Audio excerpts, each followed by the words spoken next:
This is TWiT. Let's jump in. And actually, this topic is very interesting to me this week of all weeks, because for whatever reason, I can't even tell you why, I signed up again for Facebook after 4 years of being away. I'm not even entirely sure why I did that. I started missing people, and I was like, you know what? I'm just going to see what's changed in 4 years.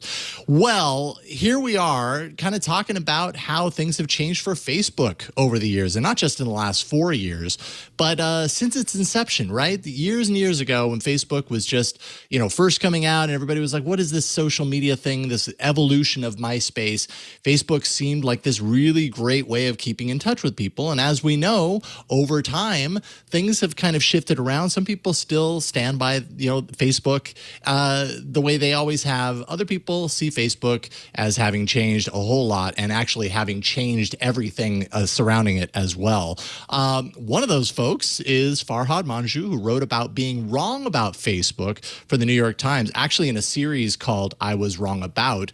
So Farhad joins us now to talk about the reasons why, as well as kind of the importance of this kind of reflection. Welcome to the show, Farhad.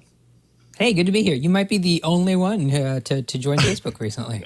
That's what I'm wondering. And I don't know exactly where it came from, but I was like, I'm just going to see what goes on. I mean, part of it was kind of like an experimentation too, because I've had enough space from it to actually be able to see it with fresh eyes and go, okay, is there still anything here that I should be missing? And so that's kind of where I'm at right now. But let's talk a little bit about your experience, because early on, and especially you write about this in this piece, you felt maybe an optimism about Facebook. And I think a lot of us did back in the beginning, especially. Tell us a little bit about that.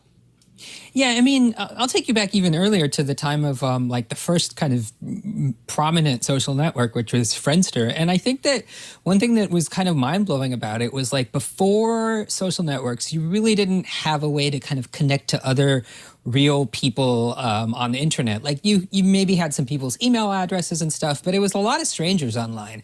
And then with social networks, with Friendster, then MySpace, and then Facebook really kind of took it to the mainstream. You could find real people who you're, long lost friends, relatives, people you went to school with, and you could connect with them. And that sounds totally like humdrum today, but at the time it was just mind blowing. Like, the internet achieved this new purpose, and I think a lot of people, myself included, were super excited about it.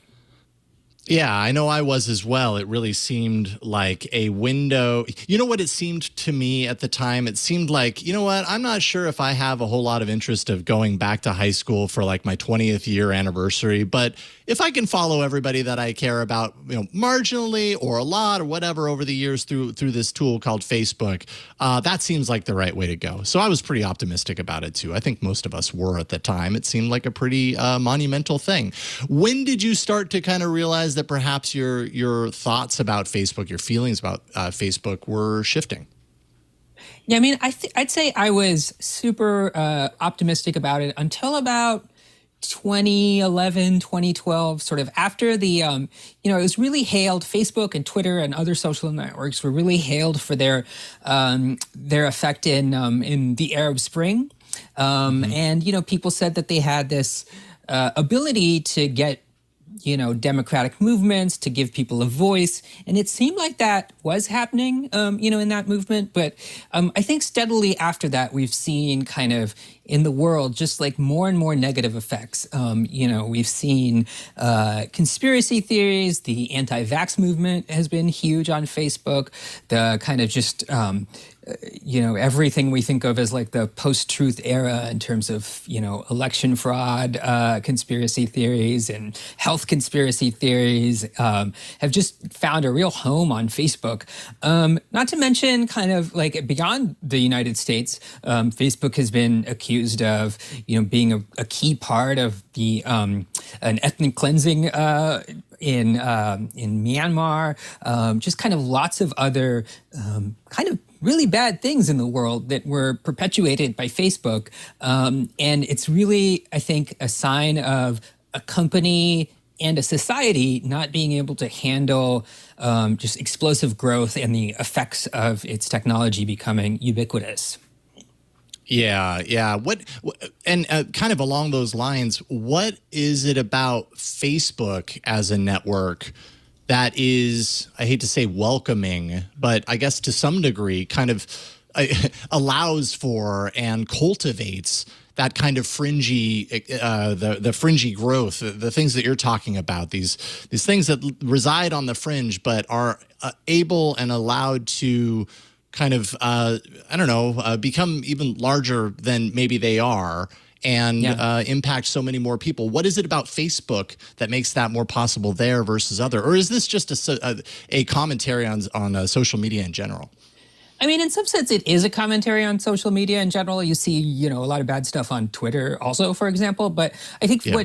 what drives Facebook and what has made it so successful is the news feed. And the news feed on Facebook is, it's algorithmic. It was one of the first. I think newsfeed basically was the first kind of daily feed that gave you a summary of what people, in your network were saying, and it really works according to outrage, essentially. The things that are, more outrageous, more compelling, content that may not be true, but like really gets a lot of clicks, that does really well on Facebook. And that is something that, has fed into their business. It's why they've been so successful. It's why they've gotten so many users, but it's also, and why they have so many ads, but it's also why, just a lot of low quality content takes off on Facebook. Yeah, yeah, indeed. It's easy from our perspective now to look back and we can see the effects and the impact that this has had over a number of years and go, okay, obviously, and this is kind of part of the point of your piece is looking backwards and saying, all right, I was wrong. There was a time that I was optimistic. Now I see the impacts of this, and it's easy to look at that and kind of like judge ourselves or say, we should have known better. We should have seen better, Right. but.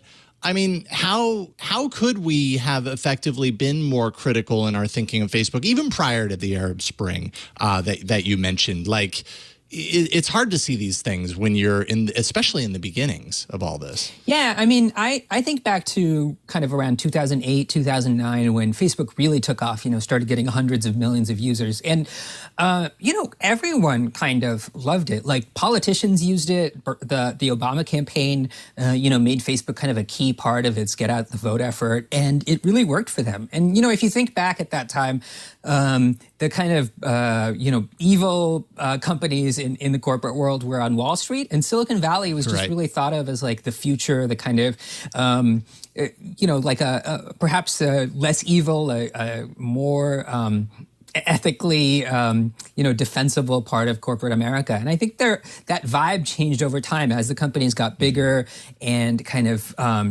started behaving more like normal companies.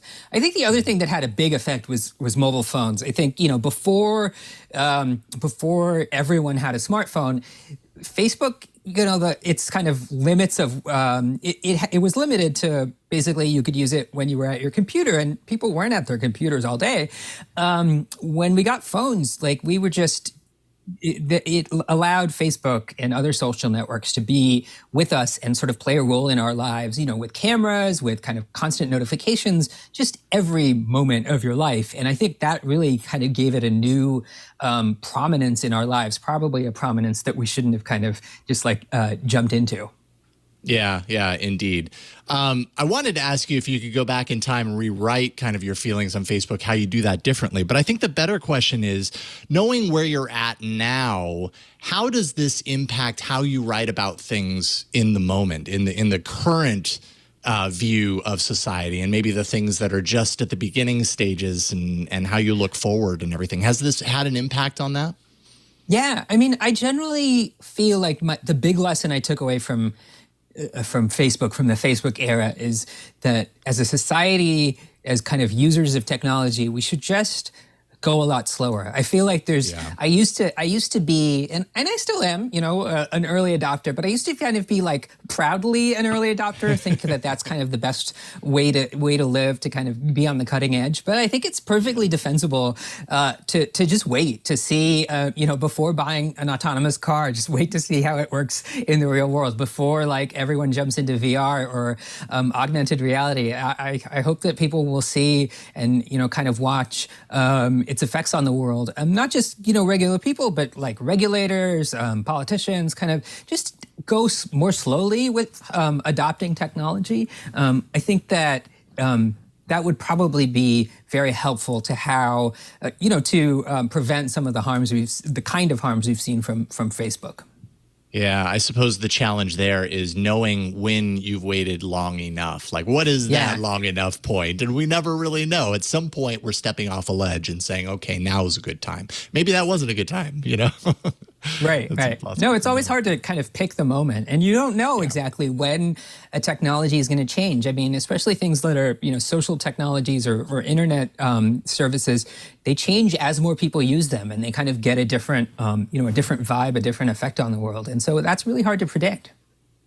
I think one thing that I really appreciate about this series and about what you wrote, Farhad, is that I think especially in this current era where people have such strong beliefs and it's really hard to look outside of our beliefs, or we are dead set that we are right because X, Y, and Z, I feel like it's really important, and I believe that your article illustrates this, the whole series does. It's important to take a look back at how, how we have believed, the things that we've held as sacred, held as true, and actually, be open to the possibility that maybe we were wrong, or maybe that seemed right at the time, but things have changed, and it's okay to change our view on something like this.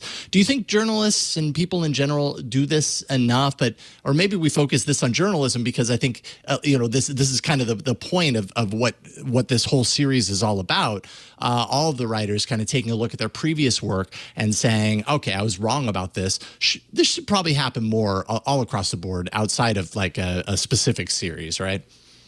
Yeah, I mean, I feel like the response from this has definitely gotten me thinking about other times I was wrong, and like I think they're not hard to identify for all of us. But yeah, I mean, it's rare in media, in life, for people to kind of be so confessional about times they were wrong, and I think it is healthy. Like, we got a really good response to the series, I think, because it is unusual, and I think it would be a good thing if more people in media and in life just kind of did some version of this kind of exercise. I completely agree, and I appreciate that you wrote this, and I appreciate that all of your colleagues wrote their pieces as well. I think it's a really great, it sets a really good example for folks to be okay with the fact that you might not always be right, and that's all right, because we're all human, right, at the end of the day. Farhad Manjoo writes for the New York Times, and what can I say? It's a total honor and a pleasure to get you on the show today. Thank you so much for carving time with us today. Thanks. It's been great. Thanks a lot. Awesome. We'll talk with you soon, Farhad.